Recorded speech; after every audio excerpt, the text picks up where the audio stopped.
అనారోగ్యం, ఉద్యోగం, వ్యాపారం అప్పులతో బాధపడుతున్నారా? వెంటనే జేకేఆర్ గురువు గారికి కాల్ చేసి అపాయింట్మెంట్ తీసుకోండి. మరి ఈరోజు ఏం నైవేద్యం చూపించబోతున్నాం? రవ కేసరి చూపిద్దాం.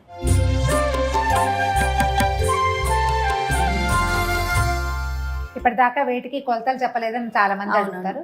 పక్కా కొలతలతోటి అసలు చెడకుండా మంచి చిట్కాతోటి చెప్దాం. షూర్, ఓకే, తప్పకుండా. ముందు కాస్త మూకుడు పెట్టుకుందాం, స్టవ్ వెలిగిద్దాం. ఓకే, మనం ఈ గ్లాస్ కొలతాం అంతే. ఈ గ్లాస్తో అంటే ఏ గ్లాస్ మీరు కొలత తీసుకుంటే అది. దీంతో ఒక గ్లాస్ రవ్వ అయితే ఒక గ్లాసుకి కొంచెం తక్కువగా నెయ్యి, అంటే 3/4 గ్లాస్ సరిపోతుంది. గ్లాస్ వేసుకోవచ్చు నెయ్యి. తర్వాత గ్లాసున్నర పంచదార. ఇదే గ్లాస్తో 4 గ్లాసులు నీళ్లు. సూపర్. ఇంకొకసారి చెప్పండి రమ్మగారు. ఒక గ్లాసు రవ్వ, ఇంకొక గ్లాసు నెయ్యి, గ్లాసున్నర పంచదార, 4 గ్లాసులు నీళ్లు.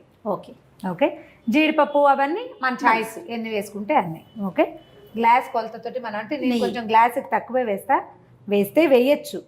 ఇంత నేను ఇదిగో కొంచెం తక్కువగా. ఓకే, ముందు కొంచెం నెయ్యి వేసి మొత్తం అంతా వేయద్దు, వేసి జీడిపప్పులు వేయించి తీసేసుకుందాం. ఎలాగో మనం మూకుడు పెట్టాం కాబట్టి ముందు జీడిపప్పులు వేయించేసుకుందాము. ఎందుకంటే ఇది ఇప్పుడు మీరు ముందు జీడిపప్పు వేసి పక్కన పెట్టేసుకుంటే మళ్ళీ ఇది వేయక్కర్లేదన్నమాట. మళ్ళీ స్టవ్ వెలిగించడం, మళ్ళీ వేరే మూకుడు పెట్టడం.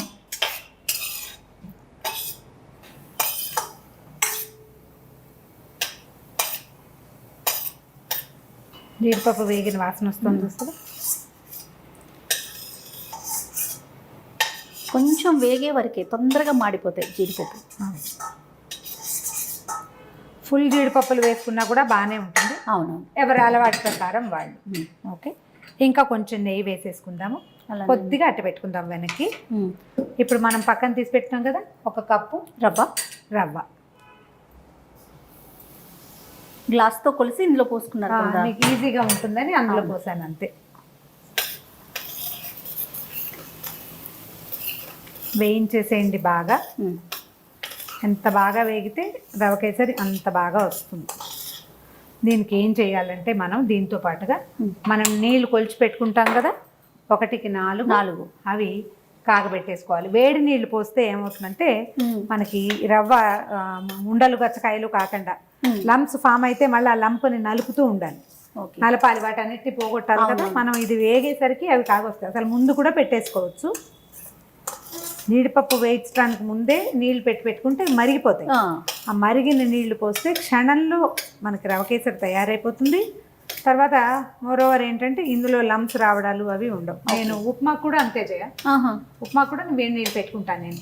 అదే అవునండి, ఉప్మా తెల్ల రవ్వ మామూలు రవ్వైనా దానికైనా కూడా గోధుమ రవ్వ కూడా తొందరగా అవుతుంది. రెండోది ఏంటంటే ఈ ఉండలు అవ్వకుండా ఉంటుంది అనమాట. ఆ ఉండలు అవి నలబటము ఆ బాధ ఉండదు. మన చూడు ఇట్లా ముద్దగా కనిపిస్తుంది కదా రవ్వ. మళ్ళీ చక్కగా ఉడికాక కూడా ఇదే రవ్వ పోళంగా ఉంటుంది, చూడడానికి బాగుంటుంది, వస్తువు బాగుంటుంది అన్నమాట.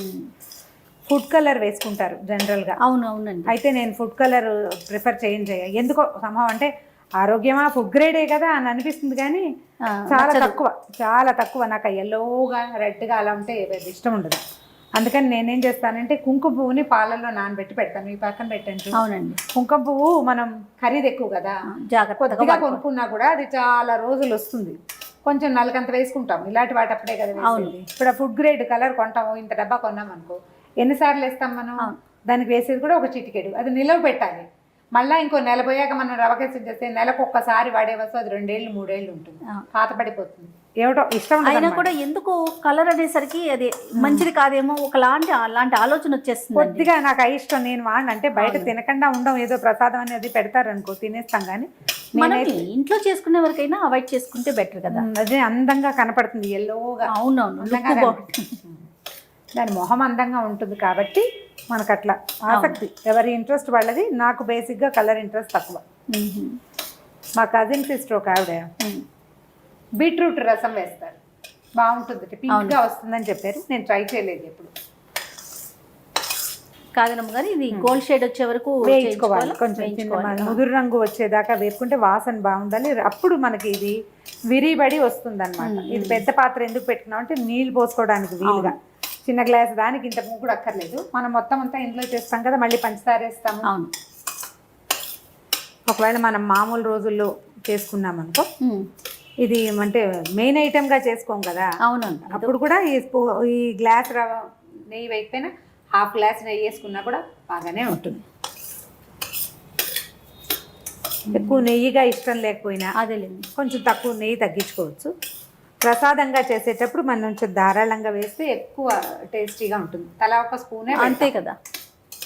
నీళ్ళు కూడా కాగుతున్నాయి రమ్మగారు. సిమ్లో పెడతాం. ఇది వచ్చేసరికి సరిపోతుంది. చూడు చేయాలి, వేగిపోయింది చూస్తుందా? అవునండి. నీళ్ళు పోసేద్దాం. నీళ్ళ స్టవ్ ఆపేసి దీంట్లో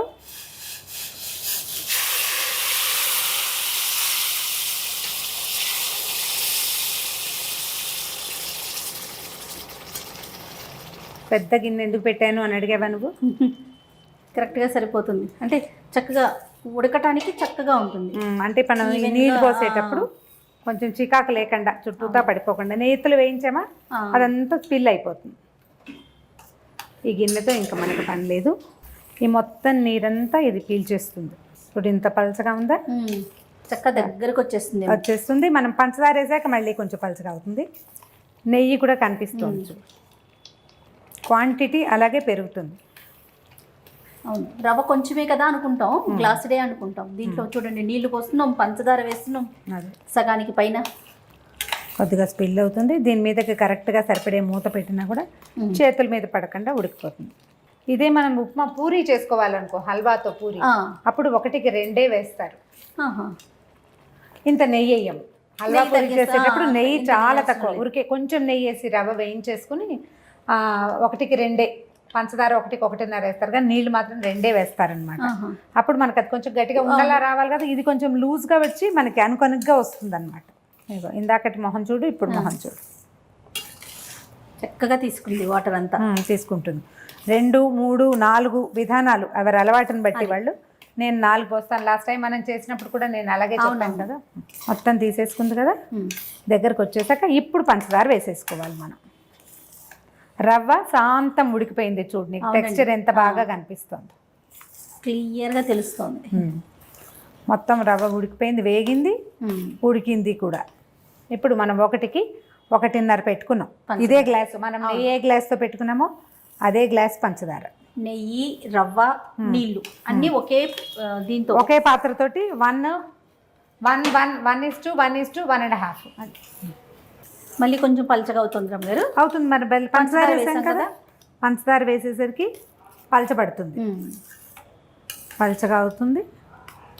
అది మెల్లిగా పంచదార కరిగి కాస్త పాకం రావాలి. ఆల్రెడీ ఇప్పుడు 2 వేడిగా ఉన్నాయి. అవును, రవ్వ బాగా ఉడికి వేడిగా ఉందా, స్టవ్ వేడికి గిన్నె వేడి. పంచదార వేసేసరికి ఇదిగో ఇమీడియట్గా కరిగిపోయింది చూడు. పంచదార భావకం కనిపించట్లేదు నీకు, రవ్వ పలచబడింది. ఇది మళ్ళీ చిక్కబడాలి. ఈ లోపల ఏం చేస్తామంటే మనం ఇంకా నెయ్యి ఉంచుకున్నాం కదా, మెల్లిగా కొంచెం కొంచెం వేసుకుంటే. రవ్వ కేసరిలో ఏంటంటే కొంచెమే వేయక్కర్లు, వేసేసేయచ్చు, ఓకే పర్వాలేదు. అది కొద్ది కొద్దిగా వేసేది. చక్కెర పొంగల్కి కొంచెం కొంచెం వేసుకోవాలి. అది అన్నం అడుగంటుతుంది కాబట్టి దీనికి ఆ సమస్య ఉండదు. నీకు లమ్స్ లేవు చూసావా ఎక్కడ, ఈ ఉడుకు పడుతుంది చూడు, ఇలా వస్తాయి బుడగలు. నెయ్యి తేలుతుంది, నెయ్యి తేలుతుంది. మనం పైన వేసాంగా, ఇప్పుడు వేసిందే ఇది. ఇంకా కొంచెం నెయ్యి పీల్స్తుంది, మెల్లిగా వదిలి పెడుతుంది అనమాట. అది అట్లా బబ్లింగ్ రావాలి, బుడగలు వస్తున్నాయి చూడు. వస్తే అప్పుడు పంచదార పాకం వచ్చేసినట్టు అనమాట. ఇది ఒక 10 నిమిషాలు ఇలా వేడివేడిగా మనం తీసినప్పుడు మనకి ఇట్లా కనపడుతుంది. ఒక పావు గంట అయ్యేసరికల్లా చక్కగా సెటిల్ అవుతుంది. మధ్యాహ్నానికి సాయంత్రానికి కూడా మనం చక్కగా స్పూన్తో ముక్కల్లా కాదు, గుజ్జులాగానే వస్తుంది. 3 వేసామనుకో కొంచెం ముక్కగా అవుతుంది మధ్యాహ్నానికి. ఇది అట్లా అవ్వదన్నమాట. 4 వేసేసరికల్లా ఏమవుతుందంటే మనకి లూజ్గా వస్తుంది, ఎక్కువసేపు బాగుంటుంది. ప్రసాదం అప్పటికప్పుడు పళ్ళెల్లో పెట్టుకుని తినేది కాదు కదా. అవును, సాయంకాలం దాకా ఎవరో ఒకళ్ళకి ఇస్తూ ఉంటాం. ఒకవేళ ఇందులో ఏదైనా మార్పు చేయదలుచుకుంటే 1 గ్లాస్ నీళ్ళు తక్కువ పోసుకోవచ్చు. ఓహో, 3 పోస్తే ఇంకొంచెం గట్టిగా వస్తుంది, తొందరగా వెంటనే ఖర్చు అయిపోయేటట్టయితే. ఇది ఇంకొక గంట నిలవ ఎక్కువ ఉంటుందన్నమాట. అంటే స్టాండింగ్ టైము 1 డే పూర్తిగా ఉంటుంది, తీసి పెట్టడానికి వీలుగా ఉంటుంది. నాకు బేసిక్గా ఇది ఇష్టం చేయ బాగా. రవ కేసరి ఇష్టం. రవ కేసరి, రవ లడ్డు చాలా ఎక్కువ ఇష్టం. మొట్టమొదట ఫస్ట్ టైం నా అంతటి నేను చేసినప్పుడు నాకు తెలీదు, ఒకటే పోసాను. తర్వాత 2, 3, 4 పోయటం తెలిసిందనమాట.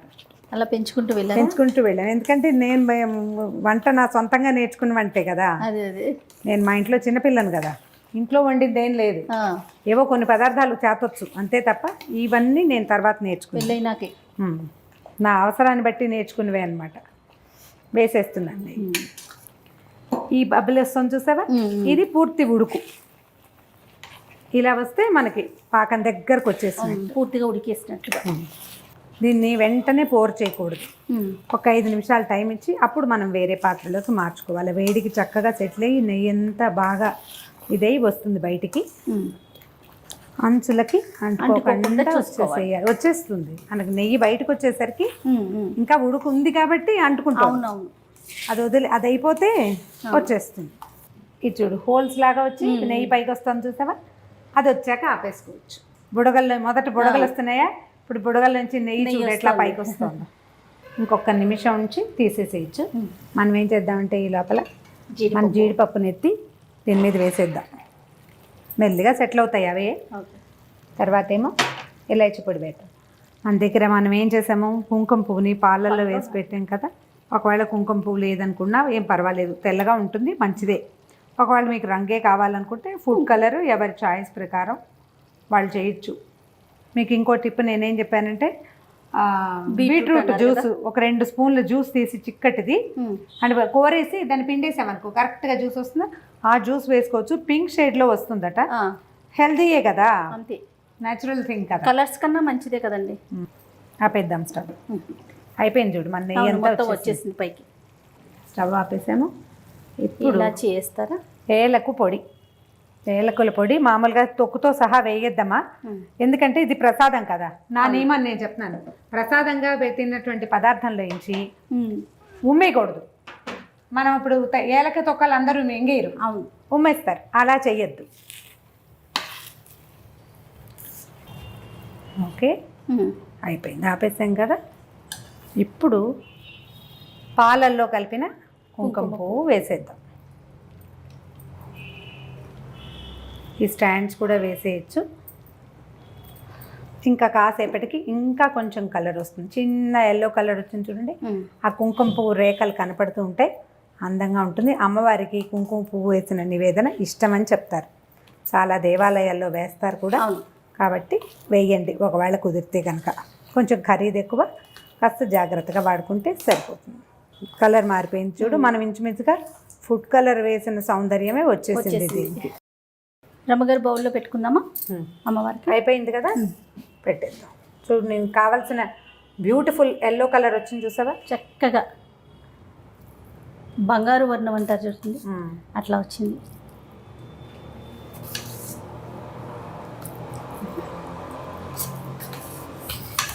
ఈవెన్గా ఒకే రంగు వచ్చింది కదా. అవునండి.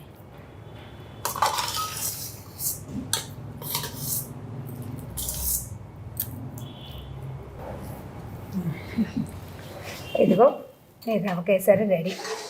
ఇప్పుడు దీనికి ఇంకా ప్లేటింగ్ అందంగా కావాలంటే పైన ఇంకో 2 జీడిపప్పులు అలంకరించుకుంటే సరిపోతుంది. ఒక గ్లాస్ రవ్వకి ఎంత పదార్థం చూడండి, నెయ్యి, పంచదార వల్ల. చక్కగా అమ్మవారి ముందు పెట్టుకొని నైవేద్యం సమర్పించి చల్లగా చూడమ్మని వేడుకుంటూ నమస్కారం చెప్పుకుంటే సరే. మళ్ళీ రేపు ఇంకో నైవేద్యంతో మళ్ళీ కలుసుకుందాం. థ్యాంక్ యూ రమ్మ గారు. ఓకే జయ.